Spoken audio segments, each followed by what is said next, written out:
Bonjour peuple de Dieu, bonjour bien-aimés frères et sœurs, que le Seigneur nous bénisse. Bienvenue dans ce podcast, bienvenue dans ce partage de ce jour, dans cette exhortation. Le thème que nous allons développer ce matin, quand Dieu s'intéresse à ta vie. Que la paix soit avec nous tous, quel que soit ce que le monde nous présente. Nous n'aurons pas peur, nous ne tremblerons pas, car notre Dieu est puissant.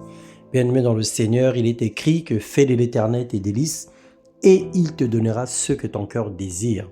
Dans Sophonie, le chapitre 3, le verset 17, la Bible déclare « L'Éternel ton Dieu est au milieu de toi comme un héros qui sauve. Il fera de toi sa plus grande joie. Il gardera le silence. Dans son amour, il aura pour toi des transports d'allégresse. » Nous sommes premièrement les ouvrages de Dieu, l'œuvre que sa main a bâtie, ensuite devenus enfants de Dieu, mais d'autres sont restés dans le monde comme étant des enfants du diable. Dans la marche chrétienne, plusieurs restent enfants relais.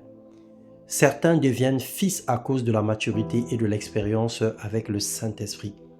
Romains 8, 14, il est écrit « Car ceux qui sont conduits par le Saint-Esprit sont fils de Dieu. » Un enfant est considéré comme ignorant à cause de son jeune âge et de son immaturité, puisque le Père ne tient pas compte des temps d'ignorance, mais un fils qui fait la volonté de son Père, qui a goûté à la grâce et à la puissance, est traité différemment. Lorsqu'il fait de l'Éternel ses délices, Dieu se révèle à lui, Dieu lui comble de bonheur et bénit sa vie. Dieu le surprend, il lui accorde même ce qu'il n'a pas demandé. Le Seigneur le protège à cause de la puissance qu'il a investie en lui. La main de Dieu est étendue continuellement sur lui. Dieu l'avertit de tout danger.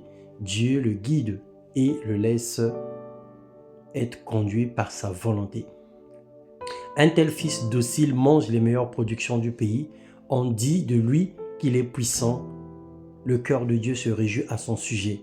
C'est en Ésaïe 1, le verset 19.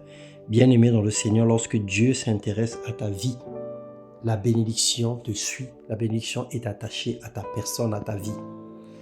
Le Seigneur nous affranchit et nous donne la puissance. Alors ce matin, nous prions le Seigneur, Père, Dieu puissant, dans le nom de Jésus, que ta main nous relève pour marcher en nouveauté de vie et de devenir des hommes et des femmes matures, des fils dignes qui feront ta joie dans le nom puissant de Jésus. Là où nous étions tombés, là où nous étions fatigués, là où nous sommes lassés, nous voulons reprendre notre envol, nous voulons nous relever et nous voulons suivre tes pas afin de manger les meilleures productions du pays. Nous voulons être dociles, obéissants, soumis à ta parole et nous voulons que ton règne vienne au milieu de nous. Car tu es celui qui pardonne et qui oublie, tu es celui qui pardonne et qui renouvelle. Renouvelle nos vies ce matin et fais de nous des instruments par lesquels ton nom est glorifié.